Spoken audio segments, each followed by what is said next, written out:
ఎందుకు అట్టబడిపోయాడు? పరిశుద్ధుడైన ప్రభు ఎప్పుడైతే ఎదురుపడ్డాడో తన స్థితి తనకు కనపడింది యోహానుకి. అందుకే చచ్చిన వాడిని వెలపడ్డాడు. ఆ పరిశుద్ధ సేవకుడు యోహాను అయినా సరే పడిపోయాడు. యెషయా ఎంత మంచివాడు!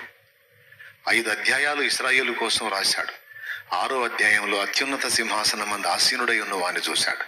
ఎప్పుడైతే ఆయన చూశాడో, అయ్యో దేవా అయ్యో, ఈ ప్రజలంతా తప్పుడు మనుషులు అనలా, నేను అపవిత్రుడను, అపవిత్రమైన పెదవులు గలవాడను అని తన్ను తాను నిందించుకున్నాడు.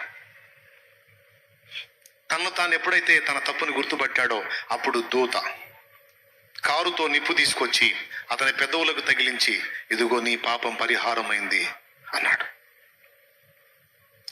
ఎప్పుడైతే దేవుని సమీపంలోకి వెళ్తామో, ఎందుకు దేవా నాకు ఈ పరిస్థితి అన్నామో, ఆయన ముఖకాంతి మన మీద ప్రసరించినప్పుడు మన రహస్య పాపములు, మనం మరిచిపోయినటువంటి విషయాలు మనకు ఒక పిక్చర్ కనపడ్డట్టు కనపడతాయి.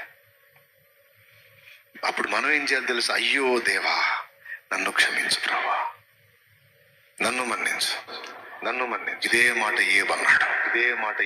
నిన్ను గూర్చిన వార్త వింటిని. ఏబు గ్రంథము 42వ అధ్యాయము 41. ఒకసారి